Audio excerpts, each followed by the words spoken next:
Hello friends, welcome to my channel Dhanashree classes. आजच्या व्हिडिओमध्ये आपण मराठी व्याकरण क्लास 6 याचा जो चॅप्टर नंबर 2 जो आहे नाम, तो इथे बघणार आहोत. मागच्या व्हिडिओमध्ये आपण पहिला जो चॅप्टर आहे बघा, भाषा आणि व्याकरण, हा चॅप्टर इथे बघितलेला आहे.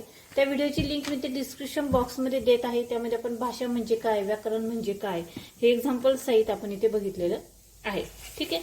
आज आपण इथे नाम म्हणजे काय हा टॉपिक इथे बघणार आहोत. नाम आणि नामाचे प्रकार इथे बघणार आहोत. ठीक आहे, सुरुवात करूया. बघा, नाम नाम म्हणजे काय, तर त्यासाठी इथे बघा, इथे काही चित्र दिलेले आहेत. आहे इथे पक्षी आहे, हा पक्षी आहे. नंतर इथे प्राणी आहे, माणूस आहे. त्यानंतर इथे फळ आहे, नदी आहे, पर्वत आहे. ठीक आहे. आता एक गोष्ट तुम्ही लक्षात घ्या की या सर्वांना आपण आपल्या अवतीभोवती हे जे चित्र आहे दिसतात, या सर्वांना आपण नेहमी बघत असतो. या चित्रातील प्रत्येकालाच आपण एका विशिष्ट अशा नावाने ओळखतो. आता इथे आपण पक्षी म्हणतोय, इथे प्राणी, माणूस, फळ, नदी आणि पर्वत. पण हे जे नावं जी आहेत आपण जी इथे बघितलेली आहेत, ह्या व्यक्ती, वस्तू, पशु, पक्षी, ठिकाण, त्यानंतर आपल्या व्यक्त होणाऱ्या भावना, यावरून नामाचे काही प्रकार पडलेले आपल्याला इथे दिसतात. आता नामाची व्याख्या कशी म्हणतो आपण, की कोणत्याही व्यक्तीला, वस्तूला, पदार्थाला आपण जे नाव ठेवतो त्याला आपण नाम असे म्हणतो. तर या नामाचे 3 प्रकार आपल्याला पडताना दिसतात. नामाचे मुख्य 3 प्रकार पडतात: सामान्य नाम, विशेष नाम आणि भाववाचक नाम. ठीक आहे. तर सामान्य नाम म्हणजे काय बघा, सामान्य नाम यालाच आपण कॉमन नाउन असे म्हणतो. ठीक आहे. आपण एखाद्या व्यक्तीला, वस्तूला, प्राण्याला ज्या नावाने ओळखतो त्याला आपण सामान्य नाम असे म्हणतो. उदाहरणार्थ, झाडावर पक्षी बसलेले आहेत. या वाक्यातील पक्षी हे काय झालं, सामान्य नाम झालं. लक्षात आलंय. कॉमन नाउन म्हणजे पक्षी हे काय झालं, कॉमन नाउन झालं. दुसरं आहे विशेष नाम. विशेष नाम याला आपण प्रॉपर नाउन असे म्हणतो. आता प्रॉपर म्हणजे काय, एखाद्या पक्षी आहे तर त्या पक्षाला आपण काहीतरी नाव दिलेलं आहे.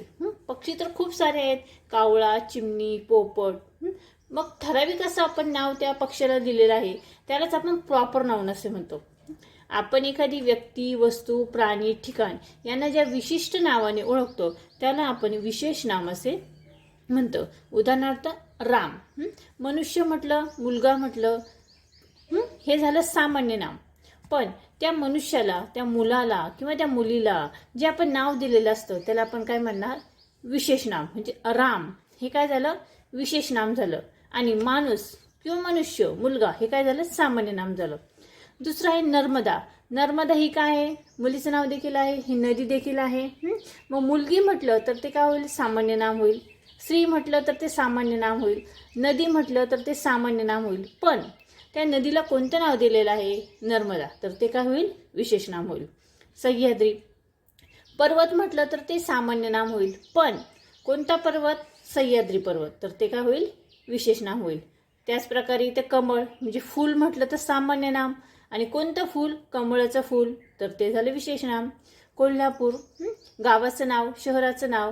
आता गाव म्हटलं तर ते होईल सामान्य नाम, आणि त्या गावाचं नाव म्हटलं तर ते होईल विशेष नाम. भारत, देश म्हटलं तर काय होईल, सामान्य नाम होईल. पण देशाचं विशिष्ट नाव म्हणजे आपण भारत म्हटलं तर ते होईल विशेष नाम. त्यानंतर मराठी ही भाषा आहे. भाषा म्हटलं तर सामान्य नाम, आणि विशिष्ट नाम म्हणजे विशेष नाम म्हटलं तर मराठी. लक्षात आलंय, सामान्य नाम आणि विशेष नाम यामधील फरक.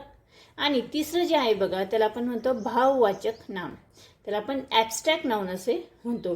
भाववाचक नाम म्हणजे काय, तर ज्या नावाने सजीवातील भाव किंवा निर्जीव वस्तूतील गुणधर्म समजतो. सजीवांमध्ये असलेले भाव आणि निर्जीव वस्तूतील गुणधर्म समजतो त्याला आपण भाववाचक नाम असे म्हणतो. उदाहरणार्थ, गुलामगिरी, मित्रत्व, नवलाई, नम्रता, गरिबी, सौंदर्य, सुख, योग्यता आणि प्रामाणिकपणा, हे सर्व भाववाचक नाम झाले. गुलामगिरी हे काय झालं, भाववाचक झालं. त्यानंतर गुलामगिरी म्हणजे हे काय झालं, थोडक्यात सजीवातील तो भाव झाला. मित्रत्व हा देखील भाव झाला. नवलाई हा गुणधर्म झाला. नम्रता हा गुणधर्म. गरिबी, त्यानंतर सौंदर्य, सुख, योग्यता, प्रामाणिकपणा हे सर्व भाववाचक नामामध्ये येईल. कोणत्याही विशेषणाला प्रत्यय लावून भाववाचक नामे तयार होतात. बघा, भाववाचक नामाचे प्रत्यय. गिरी, गुलामगिरी. त्व, मित्रत्व. पणा, पणाचा मध्ये प्रामाणिकपणा. आई, नवलाई. ता, नम्रता.